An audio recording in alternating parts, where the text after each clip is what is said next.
Köszönöm, képviselő úr. Borzan képviselő asszonynak adok szót 2 percben. Zahvaljujem, gospođo predsjedavajuća. Prvo bih zaželjela zahvaliti kolegici Noichl na odlično obavljenom poslu i uvažavanju doprinosa velikog broja kolega. Zadnja strategija za ravnopravnost spolova nije polučila značajne rezultate i upravo zbog toga smatram nužnim da ova bude ambicioznija.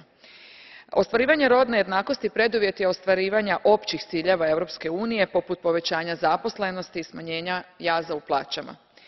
Sama sam odlučila uložiti amandmane kojima sam tražila lakši pristup financiranju projekata za poduzetnice. Međutim, smatram da nije u redu koncentrirati se samo na ekonomski pristup ravnopravnosti spolova, pa sam također tražila i amandmane vezano za spolni odgoj u školama kako bi se što uspješnije borili protiv predrasuda i rodnih nejednakosti.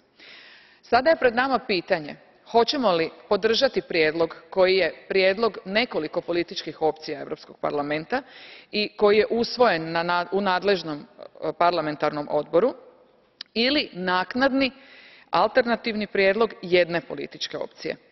Mi zastupnice i zastupnici u Europskom parlamentu dužni smo donositi odluke koje na vrlo konkretan način pozitivno utječu na živote svih građana, a ne onakve prijedloge za koje unaprijed znamo da će biti mrtvo slovo na papiru.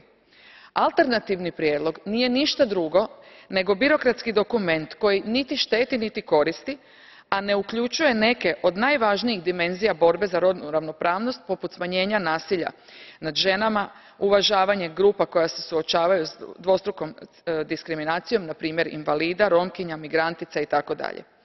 Nadalje, taj prijedlog potpuno ignorira činjenicu da Europska unija svojim sustavom vrijednosti treba biti primjer u svijetu iz kojeg svakog dana dolaze vijesti o užasnim zločinima nad djevojčicama i ženama.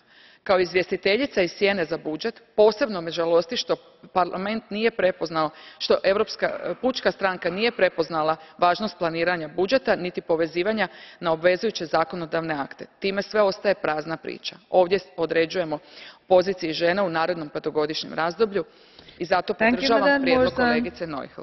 Thank you, Madam Borzan. You have a blue card from Mr. Gericke. Do you accept it? Yes. Yes. Mr. Gericke, you have the floor. Ich weiß nicht, ob Sie den Bericht der EVP und der ECR überhaupt gelesen haben.